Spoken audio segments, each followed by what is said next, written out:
Il y en a une qui est incroyable. Le titre c'est Sex, Drogue and Rock'n'Roll. Mon dieu les gars. Bonjour, je vais vous raconter mon vécu d'un plan cul qui a mal tourné. J'adore les anecdotes de cul, me demandez pas pourquoi. À l'époque, quand j'étais encore jeune, célibataire et festif, j'allais très régulièrement en boîte. Qui va encore en boîte? La soirée se passe bien, on danse, on boit, on s'amuse et je rencontre une jeune femme de 26 ans. Son âge m'a marqué parce que j'en avais 21 à ce moment-là. Le feeling passe immédiatement. J'espère qu'il n'y a pas que le feeling qui passe bien, ok. On termine la soirée ensemble dans le meilleur des mondes. Fap. On décide quand même de s'échanger nos numéros pour se retrouver et recommencer le fap. Je lui donne mon adresse et quelques jours plus tard, elle vient chez moi un soir et même si on ne le s'était pas dit, on savait très bien que c'était pas pour faire un Scrabble. Le début de soirée était assez chill, j'avais préparé un petit apéro. Bref, cliché, mais bonne ambiance. Et là, le problème arrive. Elle me demande où sont mes toilettes. Je pense qu'elle devait chier. Je suis sûre que c'est une histoire de caca. Oh mon dieu, j'espère que c'est une histoire de caca. J'adore les histoires de caca. Puis elle y va une fois, 2 fois, 3 fois. Je lui demande quand même si tout va bien. Si elle est malade, c'est pas grave. T'imagines, t'es là pour Ken et tu chies de fou parce que t'as la chiasse. C'est mon angoisse, surtout que je sais quand je suis stressée, les gars. Karcher. Mais peu importe ce que je dis, elle nie et elle dit que tout va bien. Du coup, la soirée continue, on se rapproche tous les deux et ça dérape en pleine le sur le canapé. J'adore. On fait notre affaire et là c'est le drame. Non, elle t'a chié dessus. Je suis sûre. Madame se met à vomir l'entièreté de son repas ingurgité le soir même, supplément alcool sur le canapé, il y en avait partout. Elle nettoie tout son bazar, n'arrête pas de s'excuser, s'habille en bombe, puis repart chez elle. Oh non, la pauvre. Le lendemain, j'ai trouvé des emballages de produits pas très légaux à côté de mes toilettes. Je n'aurai jamais la version exacte, mais je pense qu'elle est allée aux toilettes se prendre des rails de farine, sauf qu'avec l'alcool, le mélange était assez explosif. Mais pourquoi elle a fait ça? Conclusion, si vous allez en date, prenez soit des drogues, soit de l'alcool, mais pas les deux ensemble. Et merci à toi d'avoir lu ce pavé jusqu'à là. Non mais alors, j'aime pas du tout ta conclusion, parce que si vous allez en date, prenez soit des drogues, soit de l'alcool. Non. Prenez les deux ensemble. Non, je rigole. Prenez pas. Surtout si vous allez en date, faites gaffe, on sait jamais qui vous avez en face. Hein. C'était le yen, le message. Incroyable, merci beaucoup. Ton anecdote est incroyable. J'aurais rêvé qu'elle te chie dessus, mon gars. Pose pas trop de questions. Soirée arrosée avec une amie. Elle est courte, je parle de l'anecdote. La soirée dérape avec une amie, elle me dit qu'elle veut le faire avec moi. J'ai des amis mecs, jamais j'aurais envie d'eux. Comment tu peux avoir envie d'un ami ou d'une amie? Ça fait peur en vrai. L'alcool fait faire des choses, mais je suis pas d'accord. Non. Alors là, excusez-moi, c'est la pire des excuses. L'alcool ne te fait pas faire des choses. L'alcool peut révéler des choses en toi, enfui. Donc je pense que soirée arrosée, ok, mais peut-être qu'inconsciemment, ou au plus profond de toi, à un moment donné, tu t'es dit, vas-y, elle est quand même bonne, mon amie. Puis vient les préliminaires. Donc elle s'amuse avec sa bouche et là je sens quelque chose de pas normal. Je me redresse et là stupéfaction. Elle m'avait vomi sur la bite. Vous êtes vraiment dégueulasse. J'adore ce qui se passe. Je ne sais pas si c'était une tentative de gorge profonde ou d'alcool trop présente. Inutile de vous dire que j'ai mis mes draps à la machine et que je me suis nettoyée. Et après elle a recommencé ce qu'elle avait entrepris. Et après elle a continué. Il y a pas la suite de l'histoire. Pour certains c'est un king ce genre de truc. Non mais alors ça par contre ça me dégoûte. Hein. Moi je suis désolée, l'alcool me donne pas. Alors oui, mais avec la personne avec qui t'es, genre pas avec n'importe qui. Oh les gars, j'en ai une longue. Et le titre est incroyable. La personne est dans le chat. Le tacos, la merde et Ginette. Je sens que je vais me régaler. Il y a un petit warning les gars. Cette anecdote contient des références à du caca. Oui. Mais t'es pas nette, non? J'étais en coloc avec un pote à moi, Michel, faux prénom, et il y a eu un match sur Tinder. Il y a une organisation de date dans l'appartement sans me prévenir avec Ginette, faux prénom bien sûr. Ce soir-là, avec des collègues, on est parti manger dans un tacos, dont un collègue nous a vanté les mérites, un tacos XL triple viande double sauce. T'as tellement envie de chier. Un monstre total de nourriture que j'ai mangé sur place dans un endroit où l'hygiène est catastrophique. Mais j'y suis quand même allée car le cuisinier m'a appelé Chef Coco, car je m'appelle Corentin. Oh non mec, t'y vas juste pour ça? Pendant ce temps, Michel a invité Ginette dans l'appartement pour... On veut du cul. Suite au tacos, il se fit tard et je rentrais donc dans l'appartement pour me reposer. Mais sur le chemin, je sentais que mon ventre et moi allons nous battre à casser leur plan baise. Je pense que c'est ça. Je précise que j'avais des AirPods Pro, donc une bonne réduction de bruit, et quand je suis rentrée, je n'ai pas entendu Michel et Ginette baiser violemment. Oh non, pas ça! En rentrant, je me pose 5 minutes dans ma chambre, mais comprends assez rapidement autre chose. Mon ventre ne s'était pas reposé et me faisait comprendre par des douleurs et peut-être même par des pets de plus en plus foireux que tu devais aller chier quoi. Je me dirige donc vers les toilettes et commence l'oblitération toilette. Mon cul explosait de merde.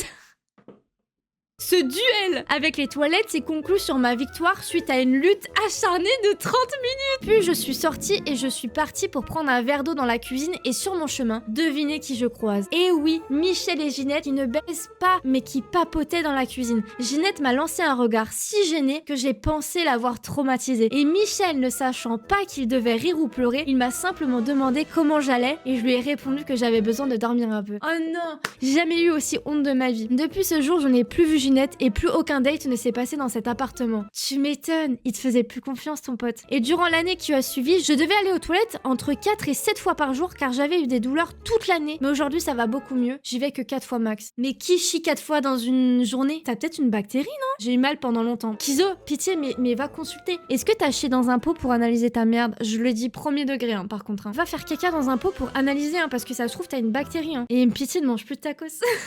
Pitié, ne va plus manger des kebabs, en fait. Ça te met tellement dans le mal. Ok, on passe à l'anecdote suivante.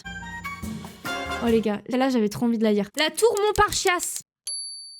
Vous savez que les histoires de caca, ça me fait rire. J'avais 16 ans. Première copine, première expérience. Nous faisons régulièrement l'amour, quelque chose d'assez cool et nouveau pour nous. Trop mignon. Nous décidons d'expérimenter la Je pénètre ma chair et tendre par la boîte à sneakers, mais ce fut plutôt désagréable pour elle et pour moi. Je prends donc l'initiative évidente de me retirer et quand soudain je vis une substance souvent vue dans le fond d'une chiotte, mais cette fois-ci au bout de ma tour. Quand elle vit le désastre, elle fut gênée. J'ai donc essayé de la détendre en le prenant comme quelque chose d'amusant. J'adore, je comprends le titre. C'est du génie, c'est giga drôle. Et par contre, faites gaffe parce que vous pouvez choper des infections. La sodo, ça doit se pratiquer dans les normes d'hygiène très strictes. Bah, je suis d'accord. Les gars, le sphincter, ça se retient pas. Hein. Si vous prévoyez d'avoir un rapport, un truc tout con, mais faites une prise de sang ou des trucs comme ça, vraiment, histoire d'être sûr que vous êtes safe et faites en sorte que la personne avec qui vous voulez pratiquer ce genre de pratique, ait fait une prise de sang. Au moins, vous êtes réglo. Et faites quand même attention aux infections, même pour les meufs et pour les gars. Hein. Comment être traumatisé à vie? Bah, du coup, tu pratiques plus cette pratique-là, j'imagine.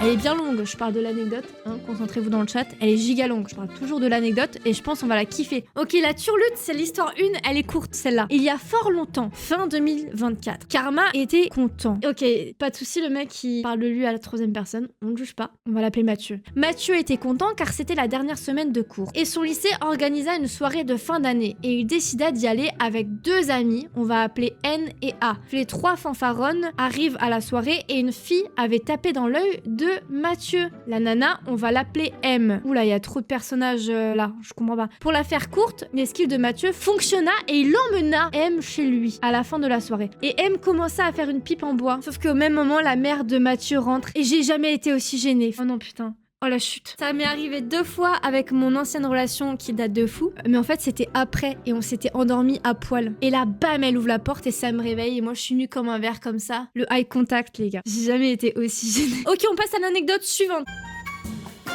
Oh mon dieu j'ai un pavé les gars. Et moi je kiffe les pavés, mais envoyez-moi plein de pavés là. Le titre de cette anecdote, la tragédie olfactive du chevalier Hardy. J'ai peur. Cette anecdote remonte à quelques années facilement, alors suivez-moi et partons ensemble dans le passé. Oh, ouais, j'adore. En un temps ancien, lors d'un été radieux qui ne connaissait point encore les sombres fléaux covidiques, advint une aventure dont je me souviens comme d'un conte à demi glorieux, à demi funeste. J'adore cette anecdote déjà. C'était un samedi si ma mémoire ne me trahit. Le soleil dardait ses rayons d'or sur la terre et la journée s'était écoulée sous d'heureux auspices. Je devisais depuis quelques jours avec une charmante demoiselle, rencontrée en un étrange marché d'amour où les cœurs se proposent sans promesse d'éternité. Tinder, frère. Nous ne cherchions ni serment ni alliance durable, mais seulement liesse et divertissement. Pour fap. Alors que nos mots s'enlaçaient comme lierre au vieux mur, je reçois missive qui fit bondir mon cœur. Voudrais-tu venir passer la vesprée en ma demeure? Sans tarder, j'acquiesçais et tel un chevalier mandé à tournoi, je me précipitais aux ablutions pour parer mon corps et discipliner ma chevelure. J'adore. Mon voyage devait durer près d'1 heure. En chemin, je fis halte afin d'acquérir quelques protections dignes d'un homme prévoyant, car nul ne part en croisade sans écu pour sa lance de joie. Il allait prendre des capotes. Je frappais à la porte de son domaine, elle m'ouvrit avec sourire et me fit visiter ses appartements modestes mais accueillants. Elle me présenta aussi son fidèle compagnon, créature velue aux yeux d'ambre, un chat. Nous prîmes place sur son sofa pour deviser et nos paroles cédèrent bientôt la place au baiser.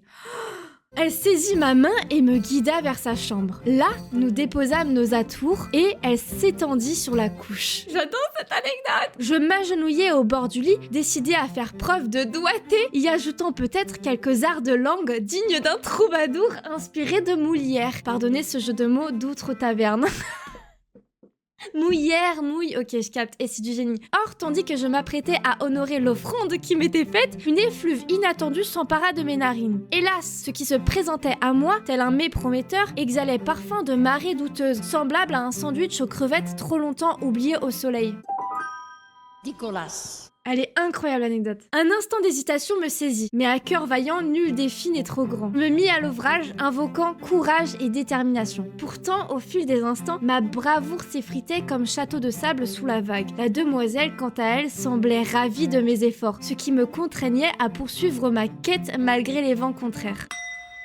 Vint enfin l'heure de passer à plus haute entreprise. Elle espérait que je me mette à table, si j'ose dire. Mais comment avouer que je n'avais point goût pour les fruits de mer? C'est alors que du coin de l'œil, je vis surgir sur la couche le seigneur félin. D'un bond silencieux, il s'assit près de moi et me fixa de ses yeux jaunes, tel un juge d'inquisition. Un rire nerveux m'échappa. « Qu'y a-t-il » demanda la damoiselle. « Votre chat me contemple avec insistance. » Elle répondit que cela n'avait nulle importance et m'enjoignit de poursuivre. Mais je saisis là l'échappatoire béni que m'envoyait la providence. Je déclarai que cette présence me troublait l'ardeur et que nous pourrions reprendre plus tard. Mec, t'as réussi à t'en sortir comme ça? Elle accepta sans querelle. Nous revêtîmes nos habits et retournâmes converser au salon. Tu t'es occupé d'elle, mais c'est tout finalement. Là, tandis que mes doigts conservaient une fragrance peu glorieuse, mon esprit cherchait comment fuir sans offenser. Soudain me vint idée digne des plus fins stratèges. J'envoyai discrètement un message à un ami loyal, le priant de me quérir d'urgence. Peu après, son appel retentit. Je pense que je suis ce genre de meuf parce que je serais pas à dire écoute, ça se passe trop mal. Comment tu peux dire ça? C'était, disait-il, rompu le bras et n'avait nul pour le conduire au guérisseur. J'ai pris air grave, annoncé mon départ, reçu un dernier baiser, puis quitté le domaine. Arrivé à mon destrier mécanique, je tentais de purifier mes doigts à l'eau claire de ma gourde. Peine perdue, je dus rentrer, fenêtre ouverte, main hors du véhicule. Non mais tu déconnes, ça puait tellement, tel pénitent exposant sa faute au vent. Ce n'est qu'une fois rentrée à ma forteresse que je pus enfin me libérer de cette persistance malédiction olfactive. Ainsi s'acheva cette soirée. Point de triomphe charnel, seulement des doigts odorants, des bourses bleues par l'infortune et maintes derniers d'essence gaspillés en veines chevauchées. J'espère que le récit de cette petite mésaventure vous aura plu. Des bisous à vous les gourgandins et gourgandines. Incroyable. Celle-là les gars, je colle que c'est la meilleure anecdote qu'on ait pu avoir. Je colle. Celle de Yen était incroyable mais celle-ci je colle. Mon frère sort avec mon crush. Ça m'est déjà arrivé. Ma sœur Léa, la peste là. Une fois j'étais en crush sur un mec. J'écrivais dans mon journal intime, j'écrivais son nom, j'écrivais son blaze. J'ai appris plus tard qu'elle était sortie avec. J'ai repris contact avec une amie avec qui j'étais au collège, il y a 12 ou 13 ans. On a repris contact sur Instagram et on parlait beaucoup ensemble. J'habite chez ma mère et lui aussi suite à des problèmes de logement et sa chambre est à côté de la mienne, donc ton frère. Elle est revenue de sa saison en septembre 2025 et on s'est vu plusieurs fois. Mais je lui ai pas dit que j'avais un crush sur elle. Pitié quand vous avez des crushs, mais dites-le. J'ai eu le malheur de lui présenter mon grand frère à une soirée dans un bar. Je suis rentrée chez moi avant lui et devine avec qui rentre mon frère à la maison et que j'ai entendu coucher avec elle et maintenant elles sont ensemble depuis 3 mois. Il l'a mis enceinte et elle vient souvent à la maison, voilà. Jurtano, je suis de tout cœur avec toi. Mec, faut que tu passes à autre chose. Est-ce que le frère savait pour le crush? Je ne pense pas. Jurtano, pitié, réponds-nous. Non mais en même temps, Jurtano présente sa crush à son frère dans un bar. Tu peux quand même te poser des questions et te dire y a moyen que... Oui, je lui en ai déjà parlé. Oh non, tu lui avais parlé de ça. Oh non. Je me mets à ta place, je le prendrais mal, je pense. Il a fait exprès, c'est pas possible. Je pense pas qu'il l'ait fait exprès, je pense qu'il a vraiment eu aussi un crush sur cette fille. C'est pas cool parce que c'était la même soirée, il aurait pu attendre et te parler le lendemain et te dire écoute, moi aussi j'ai vraiment eu un coup de cœur sur cette fille. C'est la future mère de mes enfants et tout, j'en suis persuadée. Mais non, tu vois, il l'a ramenée et il a couché tout de suite avec. Oh, Jurtano, bah plein de courage.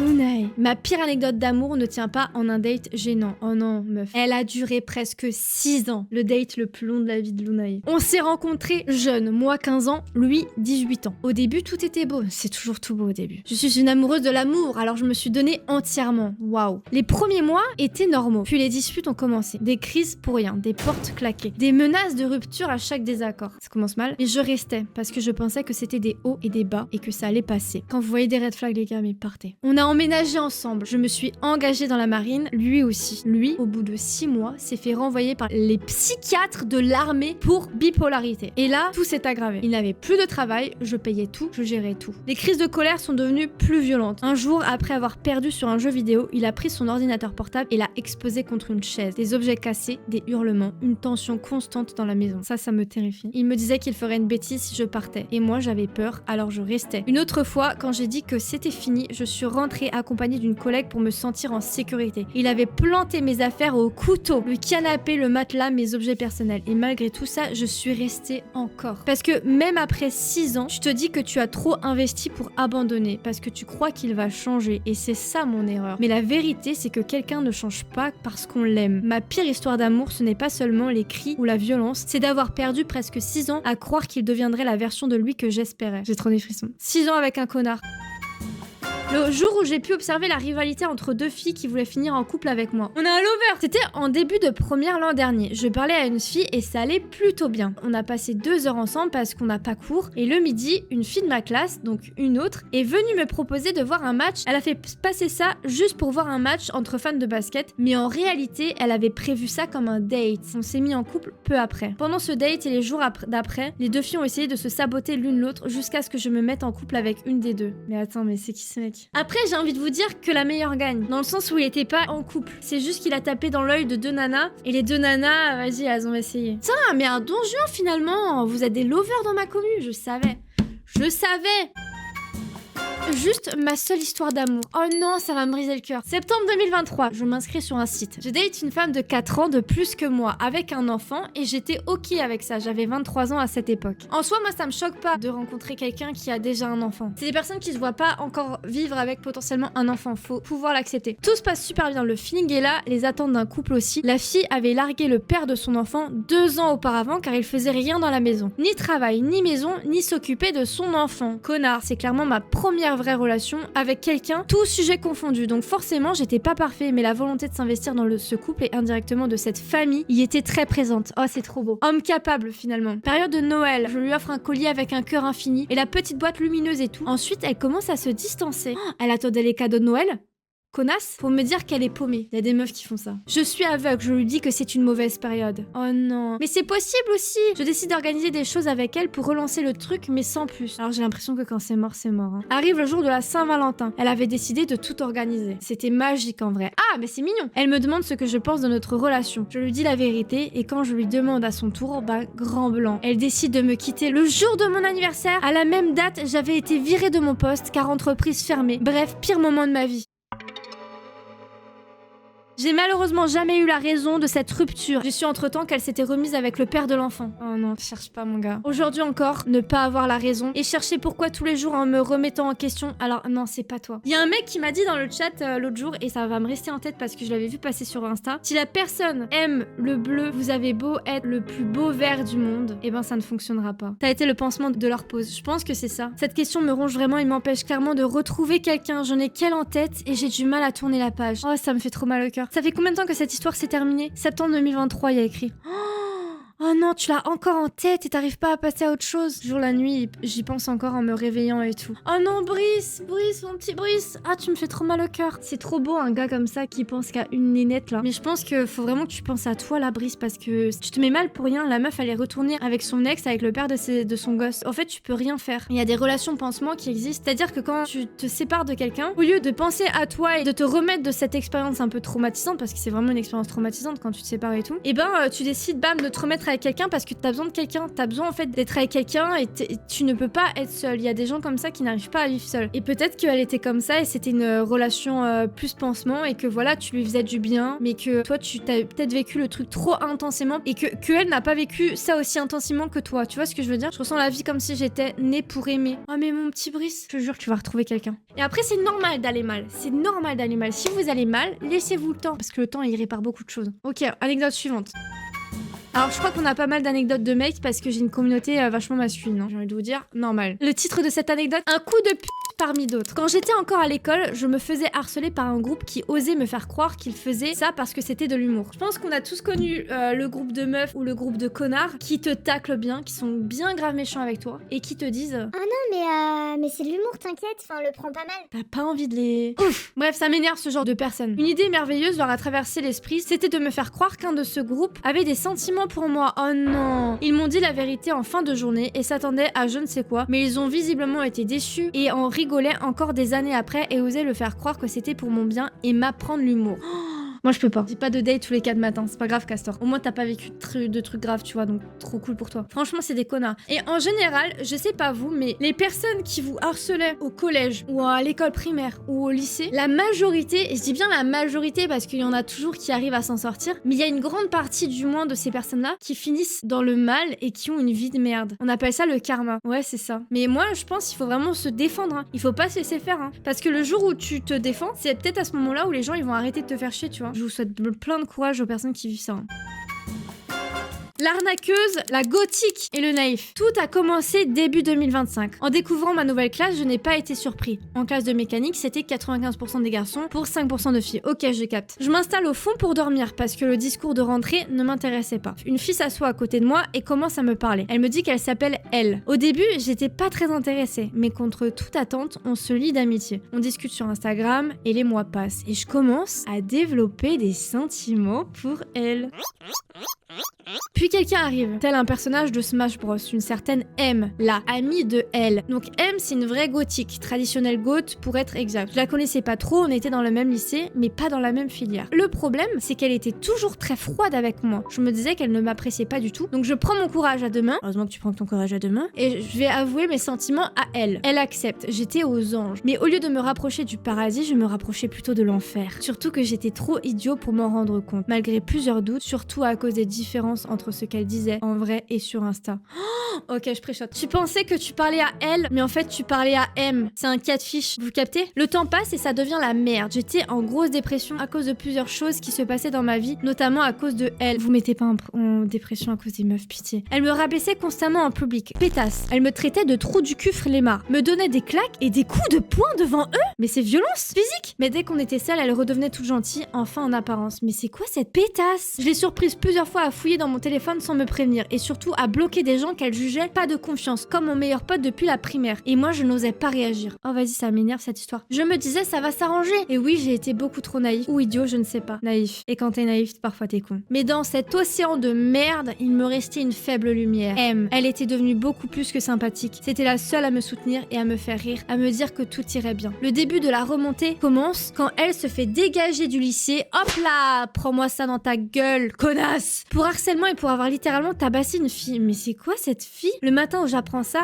M m'appelle. Elle est en pleurs. Elle m'explique que je dois quitter elle. Elle me révèle que elle adorait faire semblant d'aimer des mecs faibles pour ensuite leur faire du chantage. M m'explique aussi que elle n'était pas vraiment son amie. Elle faisait semblant parce qu'elle avait peur d'être prise pour cible à cause de son style traditionnel gothique. Elle lui servait en quelque sorte de protection. Et c'était M qui parlait avec moi sur Insta, pas elle. Je vous avais prévenu. M et moi, on est restés en contact. On est même devenus très proches. Jusqu'au jour où elle m'a déclaré son amour. À ce jour, M et moi sommes toujours en couple heureux et cette foutue dépression est réglée.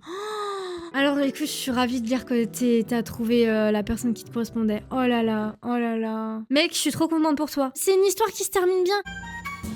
Oh non! Rupture après 3 ans. Ma future femme me quitte après 3 ans de relation. Un tatouage? Non! Ne faites jamais de tatouage avec le nom ou la date de la personne avec qui vous sortez parce qu'à tout moment vous êtes plus ensemble et vous avez la date où vous avez le nom de la personne. Et une demande en mariage à 2000 balles.